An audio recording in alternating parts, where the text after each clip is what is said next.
दोस्तों, एक नगर में एक गुरुवर रहा करते थे, जिनके कई शिष्य भी थे। लेकिन उनमें से एक शिष्य बहुत बेचैन रहा करता था। जब भी वह भिक्षा मांगने के लिए बाहर जाया करता, तो उसे वहां दुख दर्द, तकलीफें, परेशानियां ही नजर आती।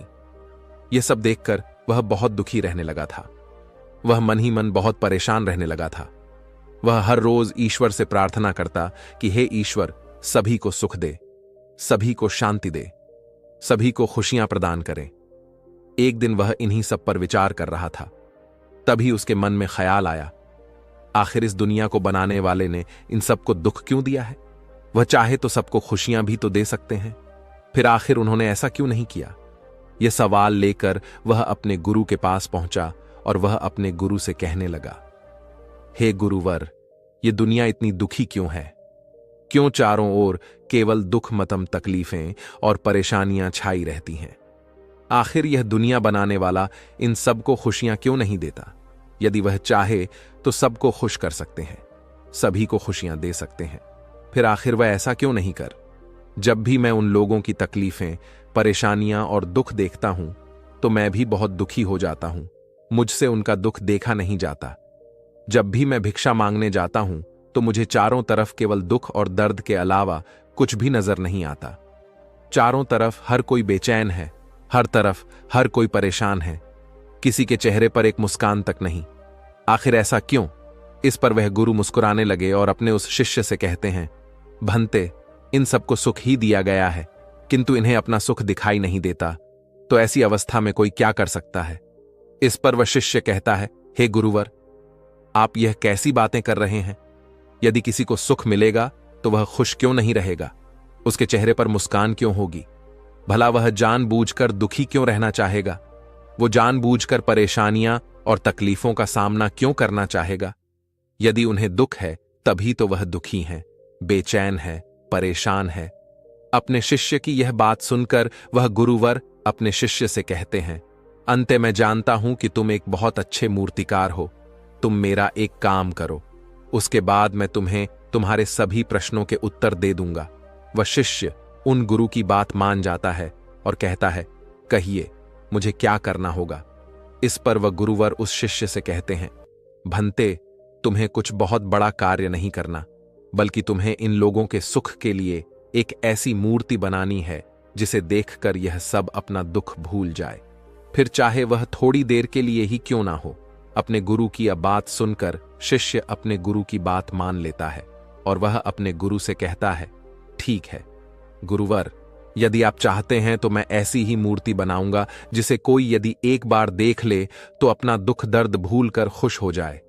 इतना कहकर वह शिष्य अपने गुरु को प्रणाम करके वहां से चला जाता है और लगातार 1 महीने के अथक प्रयासों के बाद वह आखिरकार एक ऐसी मूर्ति बनाने में कामयाब हो जाता है जिसे देखकर कोई भी प्रसन्न हो जाए, जिसे देखकर कोई भी व्यक्ति अपना दुख दर्द भूल जाए। वह खुशी खुशी अपने गुरु के पास वापस दौड़ता है और कहता है, हे गुरुवर, जैसा आपने कहा था मैंने वह मूर्ति बना ली है। आप मेरे साथ चलिए और उस मूर्ति को देखिए। उस मूर्ति को जो भी देखेगा वह अपने सारी दुख दर्द भूल जाएगा। वह गुरु अपने उस शिष्य के साथ मूर्ति देखने पहुंच गए। उन गुरु ने देखा कि उनके शिष्य ने एक बहुत ही अच्छी मूर्ति बनाई थी, जो बहुत ही मोहक और सुंदर थी। उसकी मुस्कान ऐसी थी कि उसमें कोई भी खो जाए और अपने दुख दर्द भूल जाए। यह देखकर वह गुरुवर अपने शिष्य से कहते हैं, भंते, बहुत खूब, तुमने बहुत ही सुंदर मूर्ति बनाई है। तुम्हारी यह मूर्ति उन लोगों को दुख से बाहर निकालने में अवश्य ही उनकी मदद करेगी, परंतु मैं तुमसे चाहता हूं कि तुम इस मूर्ति के चेहरे पर कहीं पर भी एक छोटा सा निशान बना दो जो किसी को भी आसानी से दिख ना पाए। अपने गुरु के मुख से यह सुनकर वह शिष्य कुछ देर के लिए अचरज में पड़ गया और फिर वह अपने गुरु से कहता है, हे गुरुवर, आखिर आप ऐसा क्यों कह रहे हैं? क्या मेरी मूर्ति में कोई कमी रह गई है, या फिर मेरी यह कला आपको पसंद नहीं आई? इस पर वह गुरुवर उस शिष्य से कहते हैं, नहीं नहीं भंते, तुमने एक बहुत ही अच्छी मूर्ति बनाई है, किंतु मैं चाहता हूं कि तुम एक ऐसा निशान अवश्य इस मूर्ति पर बनाओ जो किसी को आसानी से दिखाई ना पड़े। इस पर वह शिष्य एक बार फिर उन गुरुवर से प्रश्न करते हुए कहता है, परंतु क्यों गुरुवर? इसका कोई कारण तो होगा। इस पर गुरुवर उस शिष्य से कहते हैं, बनते इसका कारण मैं तुम्हें अंत में बताऊंगा। वह शिष्य उन गुरु की बात मान लेता है और उस मूर्ति की आंख के ऊपर एक बहुत ही छोटा सा, जो आसानी से किसी को दिख ना सके, ऐसा एक निशान बना देता है। यह देख वह गुरुवर उस शिष्य से कहते हैं, बहुत अच्छे, अब इस मूर्ति को गांव के बीचों बीच रख दो। शिष्य ने अपने गुरु की बात मानी और वह उस मूर्ति को ले जाकर गांव के बीचों बीच रखवा देता है। और उसके बाद वह शिष्य और गुरु दूर जाकर खड़े हो जाते हैं और गांव वालों के आने का इंतजार करते हैं। देखते देखते सभी गांव वाले एक एक करके उस मार्ग से होकर गुजरने लगे और सभी की नजर उस मूर्ति पर पड़ने लगे। लेकिन जो भी उस मूर्ति को देखता वह बहुत दुखी हो जाता। यह देखकर उस शिष्य को यह समझ नहीं आ रहा था कि आखिर ऐसा कैसे हो सकता है। मैंने तो एक बहुत अच्छी मूर्ति बनाई है जिसे देखकर कोई भी खुश हो जाए, जिसे देखकर कोई भी अपना दुख दर्द भूल जाए, तो आखिर सभी लोग उस मूर्ति को देखकर दुखी क्यों हो जा रहे हैं। इसी प्रकार एक व्यक्ति उस मूर्ति को बहुत ध्यान से देख रहा था। कुछ देर तक वह यूं ही उस मूर्ति को देखता रहा, फिर अफसोस करता हुआ वह आगे बढ़ गया। तभी रास्ते में वह गुरु और शिष्य ने उस व्यक्ति को रोक लिया और गुरु ने उस व्यक्ति से कहा, क्या हुआ, तुम बहुत दुखी दिखाई दे रहे हो। इसके जवाब में वह व्यक्ति कहता है, हाँ गुरुवर, गांव के बीचों बीच एक मूर्ति रखी गई है। देखने में तो वह बहुत सुंदर है, बहुत दिव्य है। मूर्ति ऐसी बनाई गई है, यदि देखो तो देखते ही रह जाओ। पर अफसोस की बात यह है कि उसमें एक छोटी सी कमी रह गई है। शायद मूर्तिकार ने उस पर ध्यान नहीं दिया। उसने मूर्ति की आंख के ऊपर एक छोटा सा निशान छोड़ दिया है, जिसे देखकर मेरा मन बहुत दुखी हुआ। मैं समझ नहीं पा रहा कि आखिर मूर्तिकार ने वहां पर वह निशान क्यों बनाया। क्या उसने गलती से ऐसा किया या जानबूझकर? यदि वह निशान वहां पर नहीं होता तो वह मूर्ति अति सुंदर होती। इस पर वह शिष्य तुरंत ही उस व्यक्ति से कहता है, परंतु वह निशान तो बहुत बारीक सा है और वह किसी को आसानी से दिखाई भी नहीं दे सकता। फिर आखिर तुमने उसे कैसे देख लिया? इसके जवाब में वह व्यक्ति कहता है, गुरुवर, आप ये कैसी बातें कर रहे हैं? सबसे पहली नजर तो मेरी उसी निशान पर ही गई जो किसी को भी साफ और स्पष्ट तौर पर दिखाई दे सकती है, और आप कह रहे हैं कि वह निशान बहुत बारीक है और किसी को दिखाई नहीं देगा। यह भला कैसे हो सकता है? यह कहकर वह व्यक्ति वहां से आगे चल पड़ा। फिर उसके बाद एक दूसरा व्यक्ति उस मूर्ति को बहुत ध्यानपूर्वक देख रहा था। वह भी देखते देखते अचानक दुखी हो गया और वह भी उसी मार्ग से आगे बढ़ चला। जब वह आगे जा रहा था तभी गुरु और शिष्य ने उस व्यक्ति को रोका और एक बार फिर उन गुरुवर ने उस व्यक्ति से कहा, क्या बात है, तुम इतने दुखी क्यों लग रहे हो? इसके जवाब में वह व्यक्ति कहता है, हे गुरुवर, गांव के बीचों बीच एक बहुत ही सुंदर मूर्ति रखी गई है जो बहुत ही लुभावनी है, जिसे देखकर बहुत आनंद आ रहा था। लेकिन तभी अचानक मेरी नजर एक ऐसी चीज पर पड़ी जिसे देखकर मैं बहुत दुखी हो गया। इस पर वह गुरुवर उस युवक से कहते हैं, आखिर तुमने उस मूर्ति में ऐसा क्या देख लिया? इसके जवाब में वह युवक कहता है, हे गुरुवर, लगता है वह मूर्तिकार बहुत ही बेकार आदमी था। उसने मूर्ति की आंखों पर एक छोटा सा निशान छोड़ दिया है, जिसे देखकर मैं बहुत दुखी हुआ कि आखिर उस मूर्तिकार ने जब इतनी मेहनत कर ली थी तो वह थोड़ी सी और मेहनत कर लेता और इस मूर्ति को और भी अच्छा बना लेता। तभी वह शिष्य फिर से झल्ला कर उस व्यक्ति से कहता है, अरे भाई, वह निशान तो दिखाई भी नहीं दे रहा, फिर तुमने उसे कैसे देख लिया? तभी वह व्यक्ति जवाब देते हुए कहता है, अरे भाई, जब से मेरी नजर उस पर पड़ी है तब से तो मुझे केवल वही नजर आ रहा है। तभी वह शिष्य उस युवक से कहता है, क्या उसके अलावा तुम्हें बाकी की मूर्ति नजर नहीं आ रही? इसके जवाब में वह युवक कहता है, भाई, उस मूर्ति में एक छोटा सा निशान रह गया है और बाकी तो मूर्ति अच्छी बनी है, बहुत सुंदर भी है, किंतु यदि उसमें वह निशान नहीं होता तो वह मूर्ति और भी सुंदर हो जाती, और बस इसी कारण मैं बहुत दुखी हूं। काश वह निशान वहां पर नहीं होता तो उस मूर्ति को देखकर सचमुच बहुत आनंद आ रहा था। इसी प्रकार धीरे धीरे सभी गांव वालों ने वह मूर्ति देखी और सभी दुखी होकर वापस अपने घर लौट गए। आखिर में राजा भी उस गांव से होकर गुजर रहा था और तभी राजा की नजर उस मूर्ति पर पड़ी, जिसे देखकर राजा अचंभित रह गया। राजा इतनी सुंदर मूर्ति को देखकर बहुत प्रसन्न हुआ। राजा मन ही मन यह सोच रहा था कि इतनी सुंदर मूर्ति तो मेरे महल में होनी चाहिए, फिर ये यहां पर क्या कर रही है। लेकिन तभी कुछ देखकर वह दुखी हो गया और मार्ग में आगे बढ़ चला। राजा आगे बढ़ रहा था कि तभी उन गुरुवर ने राजा को रोका और राजा से कहा, हे राजन, आप इतने दुखी क्यों हैं? इसके जवाब में वह राजा उन गुरुवर से कहता है, गुरुवर, अभी अभी रास्ते में मैंने एक मूर्ति देखी जो बहुत ही भव्य और सुंदर है, जो देखते ही बनती है, लेकिन उस मूर्ति की आंखों पर एक छोटा सा निशान है, जिसके कारण उस मूर्ति की सारी सुंदरता नष्ट हो जाती है। बस मुझे वही सही नहीं लगी, जिस कारण मैं बहुत दुखी हूं कि उस मूर्तिकार ने जब इतनी मेहनत कर ली थी तो क्या वह एक बार उस मूर्ति पर फिर से नजर नहीं डाल पाया। काश वह एक निशान वहां पर नहीं होता, तो आज यह मूर्ति मेरे महल में होती। यह कहकर राजा वहां से अपने मार्ग में आगे बढ़ चला। उसके बाद वह गुरु और शिष्य दोनों मूर्ति के पास पहुंचे। शिष्य ने बहुत ही ध्यान से उस मूर्ति को देखा। मूर्ति बहुत ही सुंदर नजर आ रही थी, उसमें कोई भी कमी नहीं थी और ना ही वह निशान उसमें दिखाई पड़ रहा था। यह शिष्य बड़ा अचंभित हुआ। उसने तुरंत ही अपने गुरु से कहा, हे गुरुवर, मूर्ति में तो कोई भी कमी नजर नहीं आ रही। पूरी मूर्ति तो बहुत ही सुंदर है, भव्य है, और उसमें एक छोटा सा निशान ही तो है, और वह भी ऐसा कि दूर से देखो तो नजर ही ना आए। तब भी यह सारे लोग एक छोटे से निशान के पीछे क्यों पड़े हैं? इन्हें क्या पूरी मूर्ति नजर नहीं आ रही? पूरी मूर्ति इतनी सुंदर और भव्य बनी है मानो इसे देखते ही रहो, पर फिर भी ना जाने यह सारे लोग केवल एक छोटे से निशान को क्यों देखकर दुखी हो जा रहे हैं। इस पर वह गुरु मुस्कुराने लगे और अपने उस शिष्य से कहते हैं, भंते, तुमने मुझसे एक प्रश्न किया था कि आखिर इस दुनिया बनाने वाले ने सबको खुशियां क्यों नहीं दी, उन्होंने सबको दुखी क्यों दिया है। तो इसका जवाब अब तुम्हें मिल चुका है, क्योंकि उन्होंने तो इन्हें सुख देने की सारी व्यवस्था की थी। पर यह सब मूर्ति नहीं देखते, बल्कि कि ये सभी लोग केवल कमियां ही देखते हैं। ये पूरा सुख नहीं देख पाते, उसमें एक छोटा सा दुख ढूंढने का लगातार प्रयास करते रहते हैं। जिस प्रकार तुमने यह भव्य और अति सुंदर मूर्ति बनाई है, उसके बावजूद भी उन्हें केवल वह छोटा सा निशान ही नजर आ रहा है। उन सभी ने इतनी अच्छी मूर्ति में वह छोटी सी कमी ढूंढ ही निकाली, अर्थात इन्होंने सुख में से दुख ढूंढ ही निकाला। उनके पास सुख ही सुख है, पर यह उस एक दुख में खोए रहते हैं जिसका कोई वजूद है भी नहीं। जैसे तुम्हारी मूर्ति में उस छोटे से निशान का कोई वजूद नहीं है, लेकिन उसके बाद भी यह सारे लोग केवल उस निशान को ही निहार रहे हैं। इस पर वह शिष्य उन गुरुवर से कहता है, हे गुरुवर, किंतु ऐसा क्यों? इसका जवाब देते हुए वह गुरुवर कहते हैं, बेचैन मन के कारण यहां सब बेचैन है।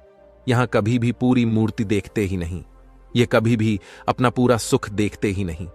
या देखते हैं तो एक छोटी सी कमी, ये सुख के बीच केवल दुख ढूंढते हैं। या इस दुनिया के सारे विराट सुखों को छोड़कर केवल दुख पकड़कर बैठे रहते हैं, और वही उनकी दुनिया और वही उनका जीवन भी बन जाता है। और इसी कारण वे लोग हमेशा दुखी, परेशान और चिंतित रहते हैं, अपने भाग्य को कोसते रहते हैं, क्योंकि उन्हें यह विराट सुख नजर ही नहीं आता, बल्कि वह तो केवल दुखों में डूबे रहते हैं, और उन्हें लगता है कि यही उनकी दुनिया है, और इससे यदि वह बाहर निकलेंगे तो वह इससे भी बड़े दुख में डूब जाएंगे।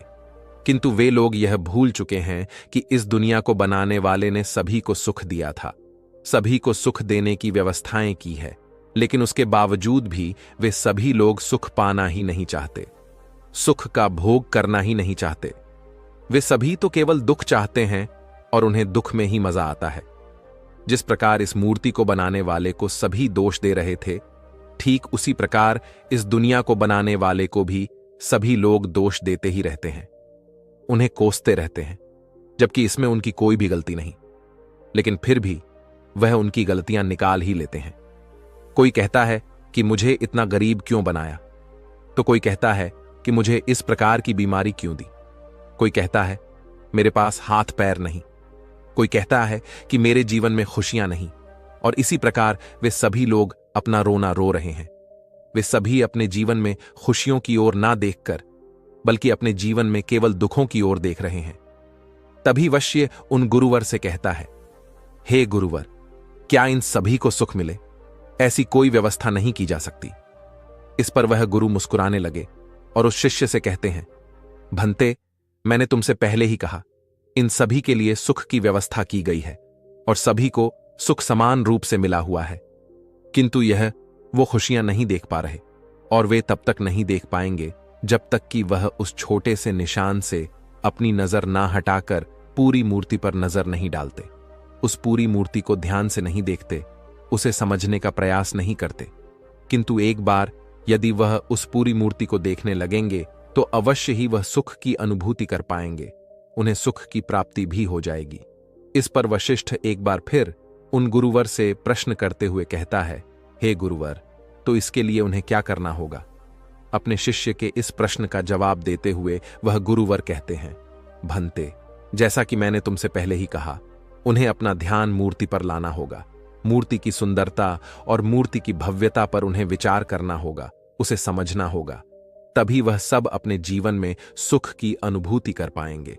अन्यथा यदि उनका ध्यान केवल उस छोटे से निशान पर ही होगा तो वह कभी भी इस भव्य मूर्ति को देख नहीं पाएंगे, इसकी सुंदरता को समझ नहीं पाएंगे और ना ही उन्हें कभी सुख का अनुभव हो पाएगा। और इन सभी का कारण है उनका वह बेचैन मन। उन्हें अपने इस बेचैन मन से छुटकारा पाना ही होगा और इसके लिए उन्हें अपनी समझ का दायरा बढ़ाना चाहिए, और ऐसा वह केवल ध्यान से ही कर सकते हैं। ध्यान से मन की बेचैनी कम होती है और एक शांत मन शांति भाव से पूरी मूर्ति को देख सकता है, उसे समझ सकता है, उसकी सुंदरता, उसकी भव्यता पर विचार कर सकता है, और एक शांत मन ही सुख का अनुभव भी कर सकता है, उसका उपभोग भी कर सकता है। वहीं पर एक अशांत मन एक छोटी सी छोटी कमियों को ढूंढता रहता है, जिससे वह एक बार फिर से दुख का अनुभव कर सके। वह अपने दुख से बाहर नहीं निकलना चाहता, क्योंकि उसे डर है कि एक बार सुख मिला तो वह फिर से उससे छिन जाएगा और एक बार फिर उसे दुख का अनुभव करना होगा। इसी कारण वे लोग हमेशा दुखी रहते हैं जो लोग पूरी मूर्ति पर ध्यान नहीं देते, बल्कि केवल कमियों पर नजर डालते हैं। इतना कहकर वह गुरुवर शांत हो गए और वह शिष्य भी अब अच्छी तरह समझ चुका था कि आखिर इस दुनिया में इतना दुख क्यों है, लोग इतने परेशान क्यों हैं, लोगों की समस्याओं और चिंता का आखिर कारण क्या है। उम्मीद है कि आपको भी यह समझ में आ चुका होगा कि आपकी दुख समस्या और परेशानियों का कारण क्या है, और आपसे आप उसे सुधारने के लिए पूरी मुमकिन कोशिश भी करेंगे। इसी के साथ में उम्मीद है कि आपको आज की वीडियो पसंद आई होगी, तो इस वीडियो को लाइक और अपने दोस्तों के साथ शेयर भी जरूर कीजिएगा। दोस्तों, जब हमारा मस्तिष्क अच्छे तरीके से काम करता है तो ही हम अच्छा सोच पाते हैं और जीवन में अच्छे अच्छे बदलाव भी ला पाते हैं। और जीवन में अगर आपको बड़े फैसले लेने हैं, मुश्किल हालातों से निपटना होता है, तो हमें मानसिक रूप से मजबूत होना बहुत ज्यादा जरूरी होता है। जरूरी नहीं कि आपकी जिंदगी में हर पल अच्छा ही होता रहे और आप तभी खुश रहे। कभी कभी आपकी जिंदगी में ऐसे वक्त भी आएंगे जहां पर आपको भारी मुसीबतों का सामना भी करना पड़ सकता। ऐसे में कई बार होता है कि इंसान मुसीबतों का सामना करते करते, अपने मुश्किल हालातों से लड़ते लड़ते अपने जीवन से हारने लगता है। लेकिन वहीं पर जो इंसान मानसिक रूप से मजबूत होते हैं, वह इन मुश्किल हालातों से अपने कठिन समय से बाहर जरूर निकल आते हैं। तो दोस्तों, आज की इस वीडियो में हम अपने मुश्किल वक्त से बाहर कैसे आएं, इसी पर चर्चा करने वाले हैं। मैं 8 नियम बताने वाला हूं, जिसे अगर आप जान और समझ लेते हैं तो यकीन मानिए आप अपने मुश्किल हालातों से जरूर बाहर निकल आएंगे और आप मानसिक रूप से एक मजबूत इंसान भी बन जाएंगे। तो मित्रों, आज की यह वीडियो बहुत ही महत्वपूर्ण होने वाली है, इसे छोड़कर कहीं जाइएगा नहीं। मित्रों, एक बार एक बौद्ध महात्मा आश्रम में अपने शिष्यों को दिमाग के ऊपर कुछ प्रवचन दे रहे थे। गुरु कह रहे थे कि इंसान के मस्तिष्क के विचार कभी अच्छे होते हैं तो कभी बुरे होते हैं। अच्छे विचार जब उसके दिमाग में जन्म लेते हैं तो वह अच्छी और कल्याणकारी बातें सोचता है, लेकिन वहीं पर अगर बुरे और गलत भावनाएं जन्म लेती हैं तो उससे उसका पतन होता है। तभी उन्हीं में से एक राजवंत नाम का शिष्य खड़ा होता है और गुरु से पूछता है कि गुरुवर, क्या कुछ ऐसा तरीका आप बता सकते हैं जिससे कि हम अपने मस्तिष्क को मजबूत और ताकतवर बना सकते हैं, खुद को मानसिक रूप से मजबूत बना सके। गुरु कहते हैं कि अवश्य मैं बताऊंगा, लेकिन उससे पहले मैं कुछ बातें मन पर बता रहा हूं जिसे तुम लोग ध्यानपूर्वक सुनना, तभी जाकर के हम बताएंगे कि मानसिक रूप से मजबूत कैसे बने। तभी तुम सब इस बात को बड़ी ही आसानी से समझ पाओगे। गुरु कहते हैं कि जब भी हम कुछ सोचते हैं तो सबसे पहले वह विचार हमारे मस्तिष्क में जन्म लेते हैं और उसी के अनुरूप हमारा पूरा शरीर कार्य करने लगता है। मान लो कि आप कुछ दुख भरी बातें सोचते हैं तो आप बिल्कुल शिथिल होते चले जाते हैं, आपके शरीर की ऊर्जा कम होने लगती है। लेकिन वहीं पर अगर आप कुछ उत्साह भरी बातें सोचते हैं तो आपके शरीर के अंदर असीमित ऊर्जा बहने लगती है, आप वाकई में ऊर्जावान दिखाई देने लगते हैं। आप यह अनुभव खुद कर पाएंगे कि जब आप खुशी होते हैं तो आपके शरीर के अंदर बहुत ऊर्जा आ जाती है, आपका रोम रोम खिल उठता है। ऐसा इसलिए हुआ क्योंकि आपने अपने दिमाग में कुछ जोश भरी बातें सोची। शरीर तो वही है आपका, लेकिन जब आप दुखी होते हैं तो आपका शरीर बिल्कुल ऊर्जा विहीन हो जाता है। लेकिन जब आपके विचार जोश भरे वाले होते हैं तो आपका शरीर खिल उठता है। यानी हमारा शरीर किस तरीके से काम करेगा, यह सब हमारे मस्तिष्क में उत्पन्न हो रहे विचारों पर निर्भर करता है। अब तुम सबको मेरी बातें बहुत ही अच्छे तरीके से समझ में आएंगी। अब हम बताने जा रहे हैं कि मानसिक रूप से हम मजबूत कैसे बने। गुरु कहते हैं कि मैं तुम सबको 8 तरीका बताऊंगा। अगर आप उन 8 तरीकों को अपने दिमाग में लाएं, वैसा ही सोचते हैं, तो यकीन मानिए आपका शरीर भी वैसा ही काम करने लगेगा। जैसा कि मैं पहले बता चुका हूं कि जब आप दुखी होते हैं तो आपका शरीर ऊर्जा विहीन होने लगता है, लेकिन जब आप खुश होते हैं, आपके दिमाग में अच्छा विचार आया और आप खुश हो गए तो आपके शरीर में अच्छी ऊर्जा बहने लगती है। इसका मतलब यह है कि अगर हम वह 8 तरीका जान लें और वही हम अपने दिमाग में सोचे तो हमारा शरीर भी ऊर्जा और जोश से भर जाएगा, अर्थात हम मानसिक रूप से मजबूत बन जाएंगे। और वास्तव में जब आप मानसिक रूप से मजबूत बन जाएंगे तो आप मुश्किल हालातों का सामना बड़ी ही आसानी से कर लेंगे। गुरु कहते हैं कि शिष्यों, मानसिक रूप से मजबूत बनने का पहला नियम है जो हो चुका है उसकी परवाह करना छोड़ दो। गुरु कहते हैं कि शिष्यों, मुझे यह बताओ कि सूर्य किस दिशा में उगता है। तो सभी शिष्यों ने एक साथ जवाब दिया कि गुरुजी, सूर्य पूर्व दिशा निकलता है। फिर गुरुजी ने कहा कि अगर मैं यह कहूं कि सूर्य पश्चिम दिशा से निकले तो क्या वह निकलेगा? सभी शिष्य कहते हैं कि बिल्कुल नहीं गुरुवर, सूर्य तो पूर्व दिशा से ही निकलेगा, हम उसके स्थान को, उसके जगह को बदल नहीं सकते हैं।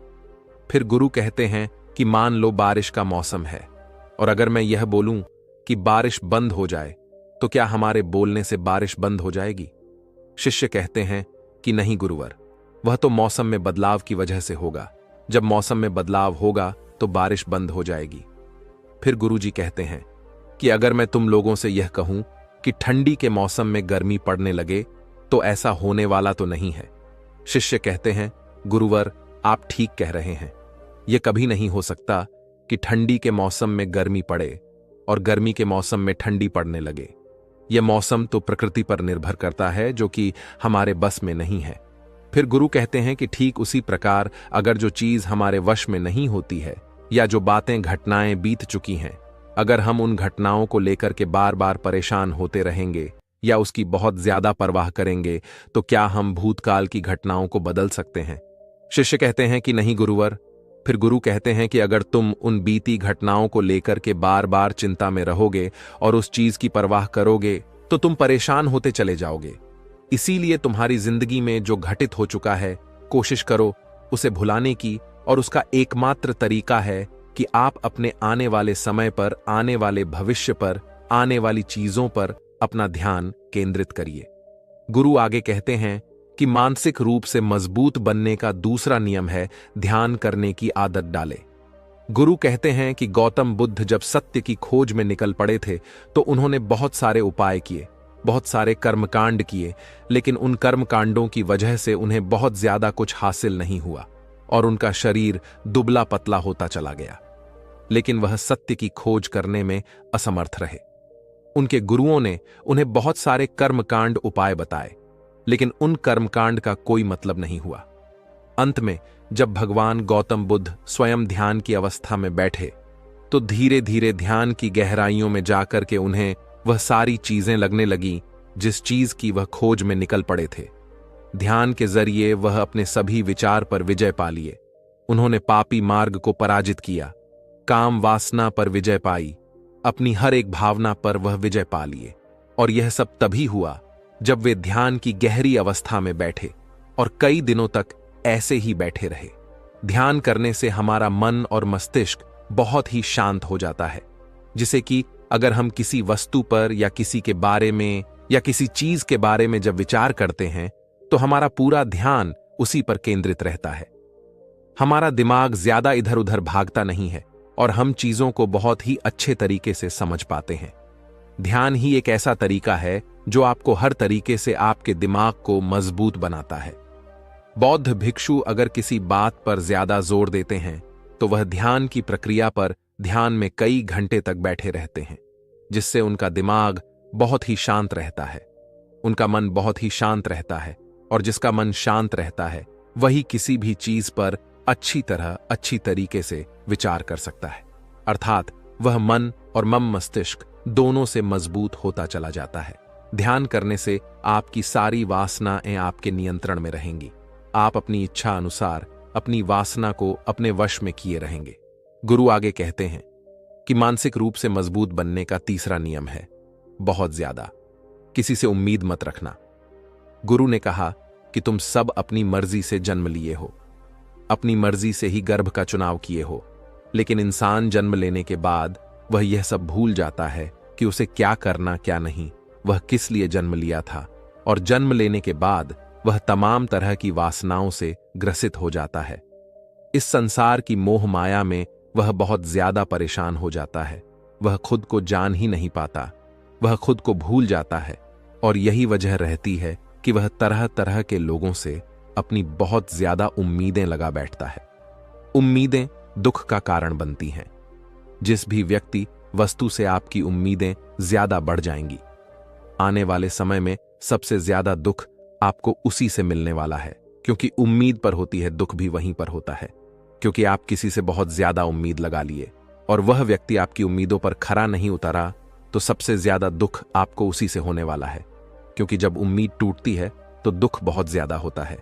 इसलिए इस सांसारिक, इस भौतिक जीवन में बहुत ज्यादा उम्मीद और बहुत ज्यादा मोह किसी भी व्यक्ति से मत करना।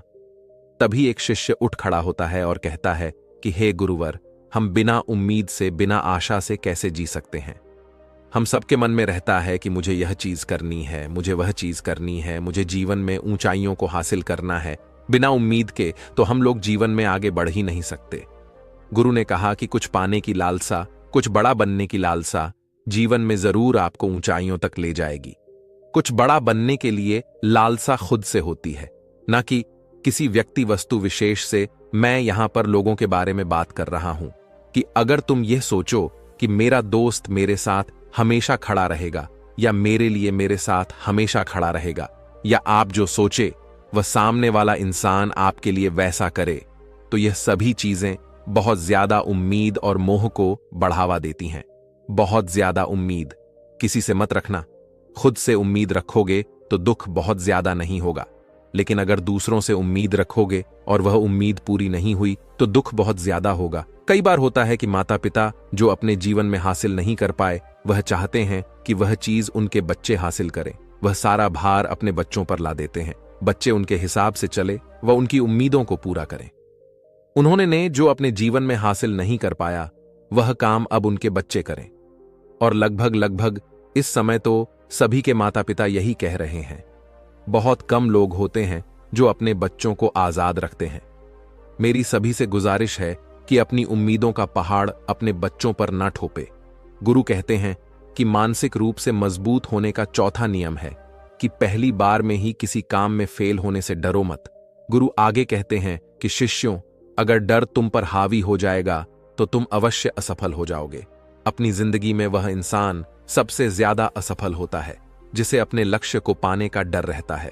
अगर डर तुम्हारी जिंदगी में बढ़ गया तो तुम्हें वह असफलता की तरफ जरूर ले जाएगा, क्योंकि डर तुम्हारे आत्मबल को, तुम्हारे आत्मविश्वास को डगमगा देगा, कमजोर कर देगा। और तुम्हारा आत्मबल, तुम्हारा आत्मविश्वास कमजोर हो जाएगा तो तुम निश्चित ही अपने लक्ष्य को पाने में असमर्थ महसूस करोगे, और यही असमर्थता तुम्हें असफलता की तरफ ले जाएगी। इसलिए जीवन में जब तुम अपने लक्ष्य की प्राप्ति के लिए आगे बढ़ो तो मन में किसी भी चीज की शंका मत रखो कि मैं फेल हो जाऊंगा, अगर यह नहीं हुआ तो यह हो जाएगा। ये सब बातें अपने दिमाग में मत लाओ, क्योंकि ये सभी बातें आपको डर की तरफ ले जाएंगी। और जब डर बढ़ेगा तो तमाम शंका आपके दिमाग में पैदा होगी। आपको घबराहट भी हो सकती है, आपको नींद नहीं आएगी, रात को बेचैन मन होने लगेगा, क्योंकि आपका डर आपको असफलता की तरफ ले जा रहा है। और जब असफलता का विचार आपके दिमाग में आएगा तो आप और ज्यादा डरने लगेंगे। इसलिए जीवन में जब आप लक्ष्य की प्राप्ति के लिए आगे बढ़ जाओ तो मन में कोई शंका मत रखो, सिर्फ और सिर्फ अपने काम करने पर ध्यान दो। जब तुम काम करने पर ध्यान दोगे तो तुम कभी डरोगा नहीं, क्योंकि तुम अपने लक्ष्य की प्राप्ति के लिए काम कर रहे हो, उसके लिए जुट गए हो, तो तुम्हारा डर खत्म हो जाएगा। और जब डर खत्म हो जाएगा तो तुम जरूर सफल हो जाओगे। गुरु आगे कहते हैं कि 5वां नियम है मानसिक रूप से मजबूत बनना। वह यह है कि जिंदगी में कभी भी खुद को कोसो नहीं। गुरु कहते हैं कि जो इंसान जितना ज्यादा संघर्ष करता है वह उतना ही मजबूत बनता चला जाता है। जितना ज्यादा तुम मजबूत बनोगे उतना ही ज्यादा तुम काबिल होते चले जाओगे। इसलिए अगर तुम किसी भी चीज में असफल भी हो जाते हो, या कोई चीज तुम्हारी इच्छा के अनुसार नहीं हुई, या तुमने कुछ ऐसा कार्य किया जैसा नहीं करना चाहिए था, और इन सब बातों को लेकर के अगर तुम पछता रहे हो, खुद को कोस रहे हो, तो यह तुम्हें मानसिक रूप से कमजोर करता चला जाएगा। क्योंकि खुद को कोसना बहुत ज्यादा खतरनाक होता है। यह आपके दिमाग की क्षमता को कम कर देगा, आपकी सोचने समझने की शक्ति को कम कर देगा, आपके आत्मबल, आपके आत्मविश्वास को कम कर देगा।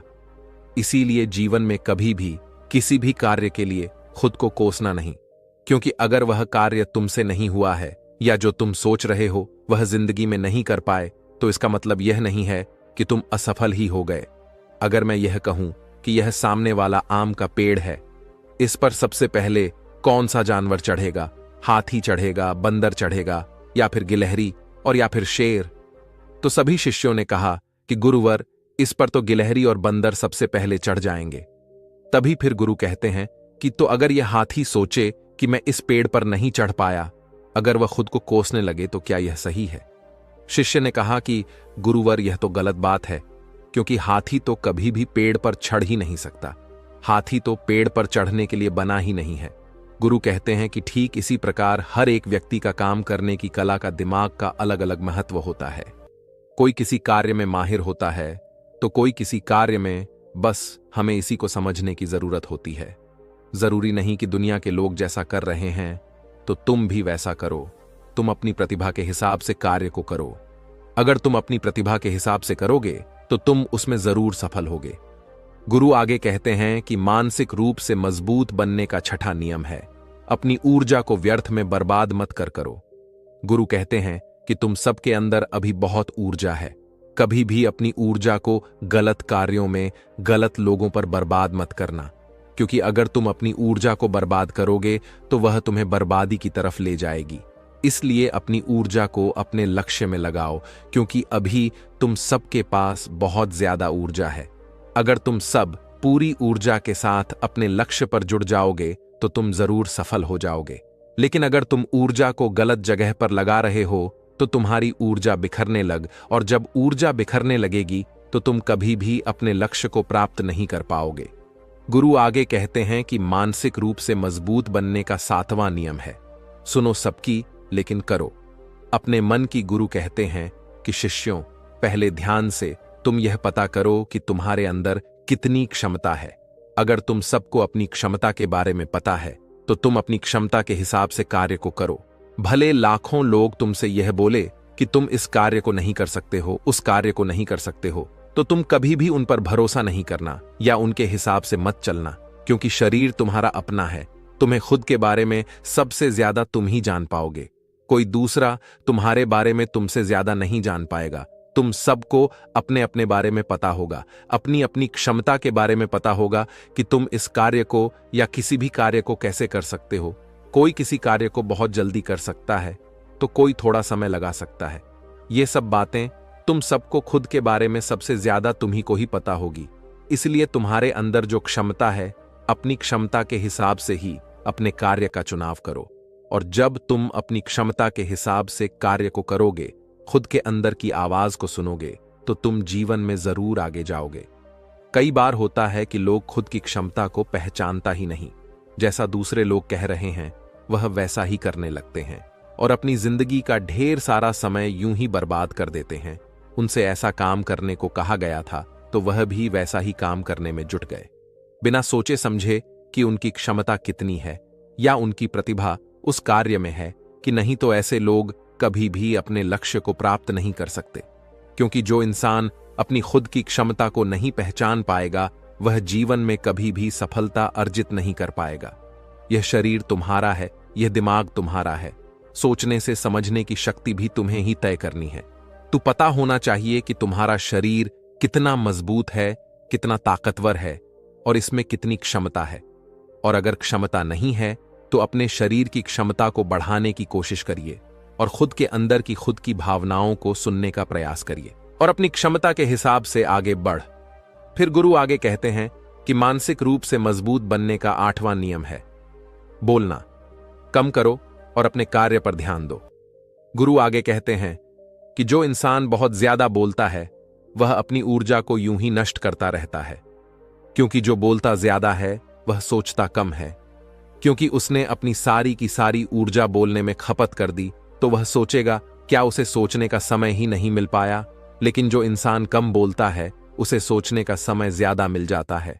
और जब तुम किसी बात पर या किसी तत्व पर ज्यादा विचार करोगे तो जाहिर सी बात है कि तुम्हारे दिमाग में तमाम विचार आएंगे और वह विचार ही तुम्हें सफलता की तरफ ले जाएंगे। गुरु कहते हैं कि शिष्यों, अगर मैं तुमसे कुछ सवाल पूछता हूं तो सबसे पहले तुम सोचते हो, तुरंत बोल तो नहीं देते। लेकिन अगर कोई यहां बैठा है और वह अपने साथी से बात कर रहा है, अपने दूसरे गुरु भाइयों से बात कर रहा है, तो वह कभी हमारी बात पर ध्यान नहीं दे पाएगा। और जब हम प्रश्न पूछेंगे तो उसका गलत जवाब वह दे देगा, क्योंकि वह बोलने में अपनी ऊर्जा व्यर्थ कर रहा है। वह हमारी तरफ तो ध्यान दिया ही नहीं। लेकिन जो शिष्य शांत है, हमारी बात को ध्यान से सुन रहा है, तो वह सोच विचार करके पूर्ण तरीके से उत्तर देगा और उसके उत्तर भी सही होंगे। इसलिए शिष्यों, कम बोलने का अभ्यास करो। जब तुम कम बोलने का अभ्यास करोगे तो तुम किसी भी बात पर, किसी भी तथ्य पर ज्यादा विचार कर पाओगे। तो जाहिर सी बात है कि समस्या का समाधान जरूर निकल कर आएगा और कम बोलने से तुम्हारी ऊर्जा की भी बचत होगी। उस ऊर्जा को सोचने में लगाओ। गुरु कहते हैं कि शिष्यों, यह थे मानसिक रूप से मजबूत बनने के 8 नियम। अगर तुम सब यकीन के साथ इन 8 नियमों का पालन अपनी जिंदगी में करते हो तो तुम मानसिक रूप से अवश्य मजबूत बनोगे। फिर कोई परेशानी, कोई भी रुकावट तुम्हारी जिंदगी में नहीं आने वाली है। कोई समस्या भी आएगी तो तुम उसका डटकर सामना भी कर पाओगे।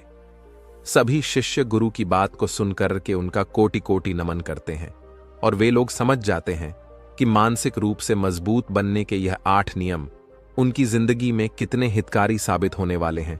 वह सभी गुरु को प्रणाम करते हैं और उस दिन की शिक्षा भी पूरी हो जाती है। सभी लोग अपने आश्रम में चले जाते हैं। तो दोस्तों, उम्मीद है इस वीडियो से आपको काफी कुछ सीखने को मिला होगा। दोस्तों, बहुत समय पहले की बात है, एक खूबसूरत सी नदी के किनारे पर एक गुरु अपना आश्रम बनाकर रहा करते थे। उनकी ख्याति दूर दूर तक फैली हुई थी। वह बूढ़े हो चुके थे और उनका एक शिष्य भी था जो उन्हीं के साथ उस आश्रम में रहा करता था। एक दिन वह शिष्य भिक्षा मांगने पासी के गांव में गया था। तभी उसने वहां पर देखा कि एक बूढ़े व्यक्ति की मृत्यु हो चुकी थी। यह देख वह शिष्य बहुत चिंतित हो गया। उस मृत व्यक्ति को देखकर उस शिष्य के मन में एक चिंता जाग उठी। वह शिष्य अब यह सोचने लगा कि मेरे गुरु भी अब बूढ़े हो चले हैं। यदि वह मुझे छोड़कर चले जाएंगे तो मेरा मार्गदर्शन कौन करेगा? मुझे रास्ता कौन दिखाएगा? मैं किसके मार्गदर्शन से अपने आध्यात्म की इस सफर को पूरा कर पाऊंगा? वह यही सोचता हुआ वापस आश्रम लौट आया, लेकिन उसने अपने गुरु से कुछ नहीं कहा। लेकिन वह हर दिन अब चिंता में रहने लगा था। वह हर रोज सुबह उठकर सबसे पहले अपने गुरु के पास जाता और यह देखता कि कहीं उनकी सांसें चल रही हैं या नहीं, गुरु जीवित तो है ना।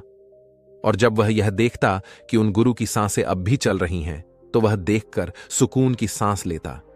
देखते ही देखते अब यह डर उसके मन में गहराई तक बैठता जा रहा था। क्योंकि उसने बहुत से बूढ़े लोगों को मृत्यु प्राप्त करते हुए देखा था।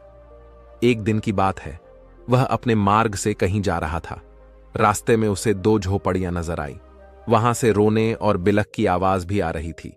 शिष्य ने जब वहां जाकर देखा तो उसने पाया कि वहां पर किसी की मृत्यु हो गई थी और वह व्यक्ति भी बूढ़ा था। यह देखकर वह शिष्य अब भीतर ही भीतर बहुत चिंतित हो चुका था। उसे अब यह डर सता रहा था कि कहीं उसके गुरु भी उसे छोड़कर न चले जाएं।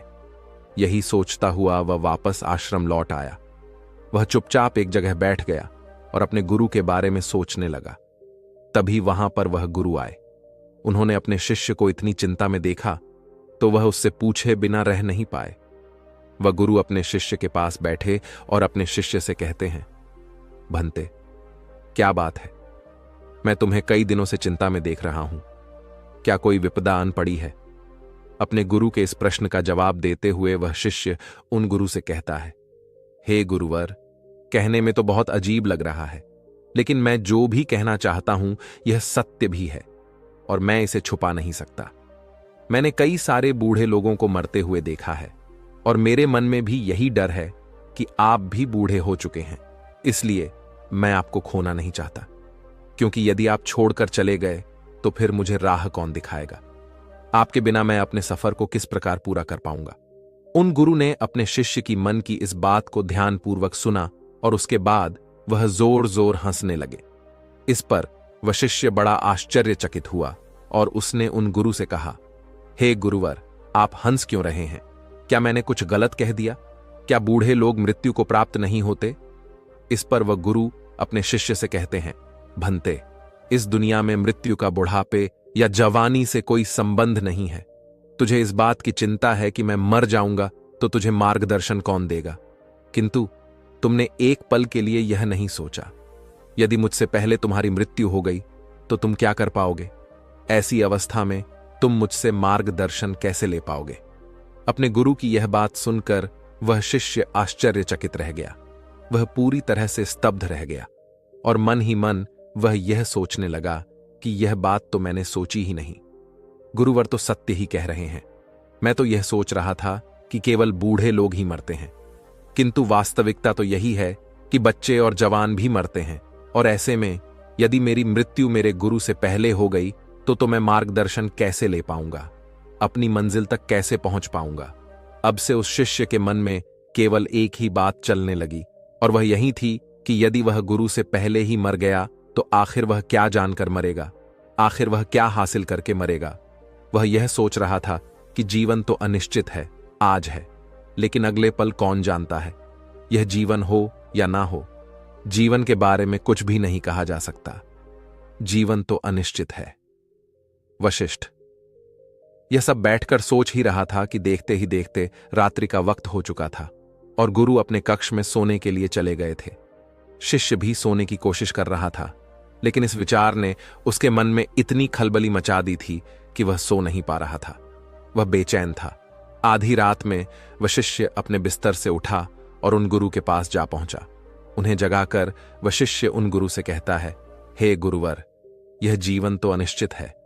पता नहीं मैं कल का सूरज देख पाऊंगा या नहीं, यह मैं नहीं जानता, और जीवन के बारे में तो कुछ भी नहीं कहा जा सकता। इसलिए हे गुरुवर, मुझे वह आखिरी बात बता दीजिए जो ज्ञानी लोग अंत में सत्य को प्राप्त करके जानते हैं। इस जवाब में वह गुरुवर अपने शिष्य से कहते हैं, भंते, तुम्हें इतनी जल्दी क्या है? जैसे सब लोग उस सत्य को प्राप्त करते हैं, तुम भी कर लेना। इस पर वह शिष्य उन गुरुवर से कहता है, हे गुरुवर, आप ही ने तो कहा है कि जीवन अनिश्चित है और मेरी मृत्यु का भी कोई भरोसा नहीं। पता नहीं मैं कल का सूरज देख पाऊंगा या नहीं, कोई भरोसा नहीं है कि मैं सुबह तक जीऊंगा या नहीं, इसलिए मैं सुबह तक का इंतजार नहीं करना चाहता। आप मुझे अभी और इसी समय वह बात बता दीजिए। मैं वह आखिरी बात जानना चाहता हूं जो ज्ञानी लोग अपने जीवन के अंत में जानते हैं। कम से कम मृत्यु के वक्त मुझे यह तसल्ली तो होगी कि कम से कम मुझे वह बात पता है कि आखिर अंत में है क्या।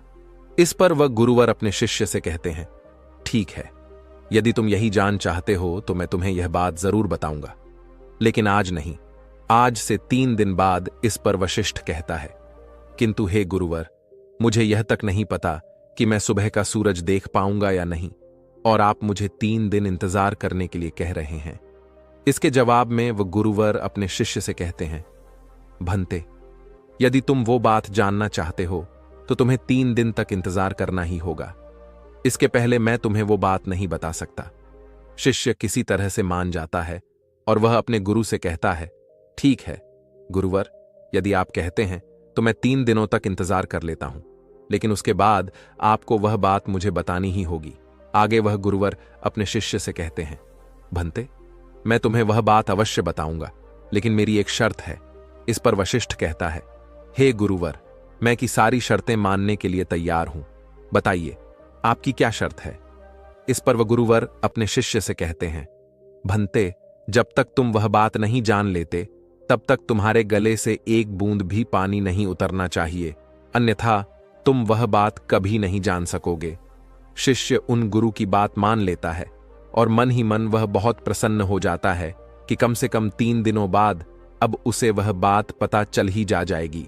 और अब वह तीसरे दिन का इंतजार करने लगा और उसे उसके गुरुवर ने पानी पीने के लिए मना किया था, इसलिए उसने पानी का त्याग कर दिया। गर्मियों का समय था, जैसे तैसे उसने पहला दिन तो पानी के बिना काट लिया, लेकिन अगले दिन उसकी प्यास बढ़ने लगी। उसे जोरों की प्यास लग रही थी। जैसे तैसे वह अपने आप को संभाल रहा था और देखते ही देखते रात्रि का वक्त हो चुका था। दूसरा दिन खत्म होने को था, लेकिन उससे पहले ही उसे प्यास बर्दाश्त नहीं हो रही थी। उसका गला पूरी तरह से सूख चुका था और उसे जोरों की प्यास लगी थी। वह पानी पीना चाहता था और उसे अपनी प्यास अब बर्दाश्त नहीं हो रही थी। इसलिए वह अपने गुरु के पास गया और उसने अपने गुरु से कहा, हे गुरुवर, मुझे बहुत जोरों की प्यास लगी है, क्या मैं थोड़ा सा पानी पी सकता हूं। इसके जवाब में वह गुरुवर अपने शिष्य से कहते हैं, भंते, यदि तुम वो आखिरी बात जानना चाहते हो तो पानी मत पीना। यदि तुमने पानी पी लिया तो मैं तुम्हें वह बात बता ही नहीं पाऊंगा। इसलिए यदि तुम वह आखिरी बात जानना चाहते हो तो तुम्हें तीसरे दिन तक इंतजार करना ही होगा। और हां, यदि तुम वह बात नहीं जानना चाहते तो कोई बात नहीं, तुम पानी पीने के लिए स्वतंत्र हो। शिष्य ने जैसे तैसे खुद को मनाया और वह तीसरे दिन का इंतजार करने लगा। देखते ही देखते सुबह हुई, लेकिन अब वह तीसरा दिन उस शिष्य पर भारी पड़ने लगा था। उसके होंठ, उसका गला पूरी तरह से सूख चुके थे और उसे ऐसा प्रतीत हो रहा था मानो उसे चक्कर आ रहे हों। उस शिष्य को ऐसा लग रहा था कि मानो वह अभी अभी जमीन पर गिर पड़ेगा। वह जैसे तैसे किसी तरह से अपने आप को संभालते हुए उन गुरु के पास पहुंचा और उन गुरु से कहता है, हे गुरुवर, यदि मैं प्यास के कारण मर गया तो वह आखिरी बात कैसे जान पाऊंगा, और फिर मेरे 3 दिनों तक इंतजार करने का क्या लाभ। इस पर वह गुरुवर अपने उस शिष्य से कहते हैं, भंते, यदि तुम्हें प्यास लगी है तो मैं तुम्हें पानी के विषय में कुछ बातें बताता हूं। पानी का कोई रंग नहीं होता, यह श होता है, यह नदियों में बहता है, हम तक पहुंचता है और यह बारिश के रूप में भी बरस जाता है। पानी से हमारी प्यास बुझ जाती है। पानी हमारे शरीर के लिए बहुत ही आवश्यक है। पानी अमृत है। इस पर वह शिष्य क्रोधित होते हुए अपने गुरु से कहता है, हे गुरुवर, पानी की बातें सुनकर मेरी प्यास थोड़ी ना बुझने वाली है। इस पर वह गुरुवर अपने शिष्य से कहते हैं, भंते, तो तुम्हारी प्यास कैसे बुझेगी। शिष्य ने जवाब देते हुए कहा, हे गुरुवर, जब तक मैं पानी नहीं पी लेता मेरी प्यास कैसे बुझेगी। तभी वह गुरुवर उस शिष्य से कहते हैं, ठीक है, किंतु ऐसे ही ज्ञान की बातें सुन लेने से सत्य प्राप्त नहीं होता। ज्ञान तुम्हारे भीतर भी तो होना चाहिए। जो आखिरी बात तुम मुझसे पूछ रहे थे, यदि वो आखिरी बात मैं तुम्हें बता दूं तो उससे क्या होगा। यह ऐसे ही होगा जैसे मैंने तुम्हें पानी के विषय में बताया, पर क्या इससे तुम्हारी प्यास बुझ गई नहीं। तभी वह शिष्य उन गुरु की बात काटते हुए कहता है, हे गुरुवर, मैं आपकी बात समझ गया, वह आखिरी बात मुझे खुद ही अनुभव करनी होगी। तभी उन गुरु ने शिष्य को पानी पिलाया। तभी अचानक वह गुरु शिष्य के चरणों में जा गिरा और शिष्य से कहने लगा, भंते, अब मैं बहुत बूढ़ा हो चुका हूं, मेरे पास अब ज्यादा जीवन भी नहीं बचा, मेरे शरीर में अब वह जान भी नहीं रही, और यह सब मैंने केवल इसलिए किया कि वह आखिरी बात बता देने के बाद तुम यह ना मानकर बैठ जाओ कि तुम्हें सब कुछ पता है। अब सुनो, मैं तुम्हें वह आखिरी बात बताने जा रहा हूं, इसे ध्यानपूर्वक सुनना, लेकिन मेरी एक बात हमेशा याद रखना। जब तक तुम इस चीज का खुद अनुभव नहीं कर लोगे, यह बात केवल तुम्हारे लिए बात रह जाएगी। इसका तुम्हें कोई लाभ नहीं मिलेगा। परंतु उससे पहले यह जान लो कि इस दुनिया में जितनी भी बातें कही गई हैं, वह सब केवल बात बढ़ाने की बातें हैं। कोई भी बात जब कोई कहता है तो उससे कई सारी बातें निकलती हैं। हर व्यक्ति अपने हिसाब से बात को समझता और कहता है। इस तरह से एक से अनेक बात निकलती है, और इसीलिए इस दुनिया में सत्य कहने की कोई भाषा नहीं है, कोई बात नहीं है। सत्य ही है जो वो आखिरी बात है जिसे कहा नहीं जा सकता, क्योंकि सत्य एक ही होता है और वह हर स्थिति या परिस्थितियों में एक ही जैसा होता है। जैसे कि तुम्हें जब प्यास लगी थी तो वो प्यास केवल पानी पीने से ही मिट सकती है, ना कि उसकी बातें सुनकर। जब तुम्हें प्यास लगी थी तो उसका अनुभव तुम ही जान सकते हो, परंतु पानी के बारे में बातें तो बहुत हो सकती हैं। इसलिए मैं तुम्हें वह आखिरी बात बताने जा रहा हूं। इसे ध्यानपूर्वक सुनना और इसका अनुभव करने का प्रयास करना। आगे वह गुरुवर अपने शिष्य से कहते हैं, भंते, आखिरी बात जो बुद्ध पुरुष अंत में जानते हैं। इतना कहकर वह गुरुवर शांत हो गए। तभी वह शिष्य उन गुरुवर से कहता है, गुरुवर कहिए, मैं सुन रहा हूं, आखिर बताइए ना, क्या बात है। वह शिष्य कई बार यही बात दोहराता रहा, लेकिन उसके गुरु ने कुछ भी नहीं कहा। उस दिन के बाद से उन गुरु के मुख से एक शब्द तक नहीं निकला। देखते ही देखते कई दिन बीत गए, लेकिन अब उस शिष्य को यह समझ नहीं आ रहा था कि आखिर उसके गुरु को क्या हो गया है। आखिर वह ऐसा क्यों कर रहे हैं, आखिर वह कुछ बोलते क्यों नहीं। जब से उन्होंने मुझसे कहा कि मैं तुम्हें आखिरी बात बताने जा रहा हूं, उसके बाद से उन्होंने मुझसे एक शब्द तक नहीं कहा। वह मुझे वह आखिरी बात बताने वाले थे जो बुद्ध पुरुष अंत में जानते हैं, लेकिन उसकी बात से वह चुप हो गए। उन्होंने मुझसे तब से कुछ भी नहीं कहा है, और अब तो पूरे 1 महीने बीत चुके हैं, लेकिन मेरे गुरु मुझसे कुछ कह ही नहीं रहे। वशिष्ठ इसी चिंता में लगा हुआ था। तभी अगले दिन सुबह उस शिष्य के गुरु हमेशा हमेशा के लिए चुप हो गए। किंतु अपना देह त्यागने से पहले गुरु ने अपने शिष्य को अपने थैली की ओर इशारा करते हुए कुछ कहने की कोशिश की थी, और उसके बाद उन्होंने अपना देह त्याग दिया। शिष्य ने गुरु का अंतिम संस्कार किया, और उसके बाद उसने उस थैली में जाकर देखा तो उसमें एक छोटी सी चिट्ठी थी, और उस चिट्ठी में लिखा हुआ था, भंते, जो आखिरी बात मैं तुम्हें बताना चाहता हूं, वह आखिरी बात कभी हो ही नहीं सकती। शिष्य को अब भी कुछ समझ नहीं आ रहा था कि आखिर इसका क्या मतलब है। आखिर उसके गुरु ने ऐसा क्यों कहा है, ऐसा क्यों लिखा है, उसे कुछ भी समझ नहीं आ रहा था। कई दिनों तक तो वह इसी बारे में सोचता रहा, लेकिन उसे इसका कोई जवाब नहीं मिला। अंत में उसने यह तय किया कि जैसा भी उसे उसके गुरु ने मार्ग दिखाया है, वह उस मार्ग पर आगे बढ़ेगा और सत्य की प्राप्ति करेगा। वह आध्यात्म की मार्ग पर आगे बढ़ता गया, और करीब 10 सालों की खोज बन के बाद आखिरकार एक दिन उसने सत्य को प्राप्त कर ही लिया, और तब जाके उसे अपने गुरु की बात समझ में आ गई, और अब वह मौन हो चुका था, और अब उसे वह आखिरी बात पता चल चुकी थी। वह आखिरी बात कोई कह नहीं सकता, क्योंकि जो बात कह दी जाए वह आखिरी नहीं होती, और वही सत्य है, शांति है, एक जैसा है, और वह कभी नहीं बदलता। फिर भी अगर मैं आपसे उस आखिरी बात के बारे में बात कहूं, तो मेरे कहते ही आप जितने लोग भी यह वीडियो देख रहे हैं, जो मेरी बातें सुन रहे हैं, वो उतनी ही तरह तरह की बातें निकालेंगे, और वह सत्य नहीं होगा। उसमें कहीं भी आपको सत्य नजर ही नहीं आएगा, और ऐसे में वह आखिरी बात भी नहीं रह जाएगी। तो आपके हिसाब से वह आखिरी बात क्या है? क्या आप अब तक जान चुके हैं या नहीं? तो यदि अगर आप अब तक उस बात को नहीं पहचान पाए, तो मैं एक बार फिर से आपको समझाने का प्रयास करता हूं और आपको बताने का प्रयास करता हूं। वह आखिरी बात है, लगता है अब तक आप समझ नहीं पाए। वह आखिरी बात है मौन, और जब हम मौन हो जाते हैं तो हम कुछ नहीं कहते, और वही सत्य होता है, वही बदलता नहीं। इसलिए जो बुद्ध पुरुष अंत में जानते हैं, वो यही सत्य है जो कभी नहीं बदलता। वैसे दोस्तों, आपने आज की इस वीडियो से क्या सीखा, वह मुझे आप कमेंट में जरूर बताइएगा। और अगर आपको ये वीडियो अच्छी लगी हो तो इस वीडियो को लाइक और अपने दोस्तों के साथ शेयर भी जरूर